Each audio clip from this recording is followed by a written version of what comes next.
I think they call it teen noir now, so you want to have a serious aspect to it. But when it's a concept like this, and it's a concept that's been done so many times before, the vampire mythology is fairly well laid out, and I know there's a lot of deep-rooted sexual ideas within the vampire mythology. I mean, it didn't start out that way. It started out with them as monsters. They are inhuman, demonic monsters, and it sort of evolved into this whole sexual thing. I mean, Dracula was kind of responsible for that, but I mean, you see Nosferatu, for example, one of the really early vampire films, the one they weren't allowed to call Dracula because it was too close to the Dracula story. And it's not romantic at all. He's this kind of creepy, weird guy whose silhouette like goes into people's rooms and stuff. It's chilling, It's scary. You're supposed to be scared of these things, and I think, she should just be more afraid. And lots of people have said that there's kind of a metaphor in this for not having, premarital sex, and he's always going on about how, he wants her really badly, and he could have her at any time, but he doesn't because he's really good like that. He's abstaining. He is being a celibate vampire, not drinking her blood, which is great. Right, sorry. Moving on. So, okay, Edward invites Bella to come and meet his family, who live in a big, luxurious house in the middle of the forest. I'm kind of unsure here as to why it is that they want to live in a house anywhere. I mean, I guess they want to be part of society or whatever. I'm not really sure why. I mean, they're vegetarian vampires, I guess, in the fact that they eat, animal blood. They don't consume human blood, which, I mean, I guess they're trying to blend themselves into society a bit more.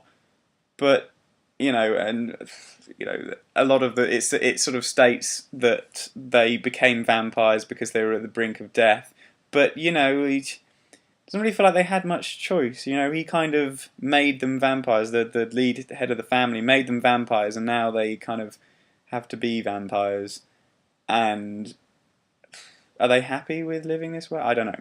Okay, but they could just hide out completely. They don't even need a house. They don't need to integrate into society. I'm surprised that more of this family didn't just go, right, fuck that. I'm gonna live in a cave somewhere. I don't even need to live in a cave. I'll just sit under the rain for a while. Because I mean, they don't need to. They don't need to sleep. They can't feel the cold. They don't seem to mind the weather. So yeah, and Bella comes along, and they're all like, "Ha ha ha, we're not going to eat you." Yeah, da, da, da, da. And I'll be like, "Yeah, shit, keep away from me, vampires." Okay, it's weird. So Edward sneaks into Bella's room to watch her sleep, which is disturbing. It's just weird. Why would you do that? Why would you do that? Oh shit! I almost forgot. I the most hilarious part, the running up the trees. I almost forgot that. That is something I shouldn't forget, because the special effects are awful.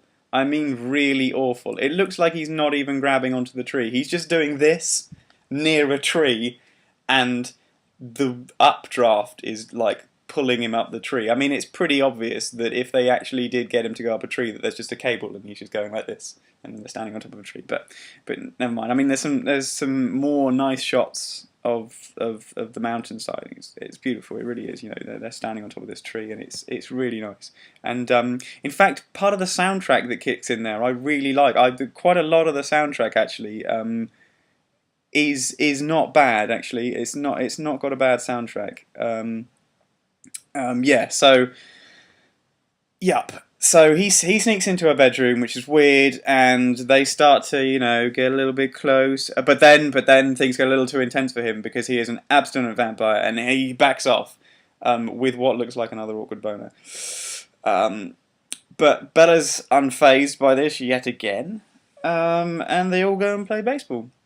I mean, why not? Let's go play baseball. So they have to play baseball in the middle of a thunderstorm, because the noise of the ball hitting the baseball bat is so loud, because they hit it so hard that it would reverberate everywhere else and give them away, I guess. But why even bother playing baseball at all? Why take the risk? Baseball's not that fun. It's just rounders. I mean, I'm sorry for the American audience out there, but a lot of British people do think it's quite funny that you play basically what is a little girl's sport. I'm sorry, very sorry. I genuinely feel for you. I saw a baseball game. It was all right. You know, it was rounders. I did stand up and shout "rounder" when one person went all the way round and scored a home run. A lot of people got really angry at me. But sorry, I have digressed. Right, so they go and play baseball. I said basketball earlier, didn't I? I meant baseball.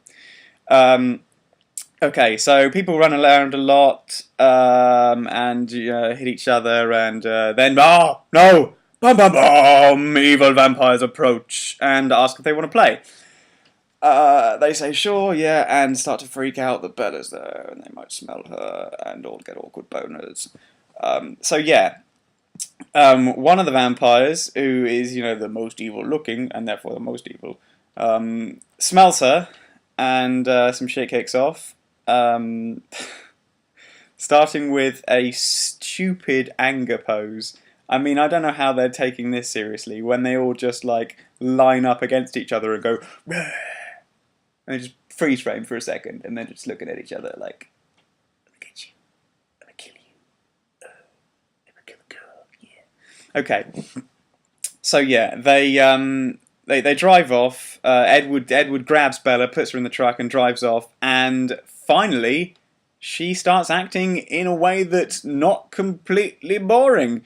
She other than complete melancholy, she's like, "Oh my god, we've got to get out of here! What the hell's going to happen? Oh no, my parents! Ah, blah blah blah blah." Okay, so the tracker vampire, the one evil vampire that smelt her at the baseball game, wants to kill Bella for some reason. Okay, presumably to eat her.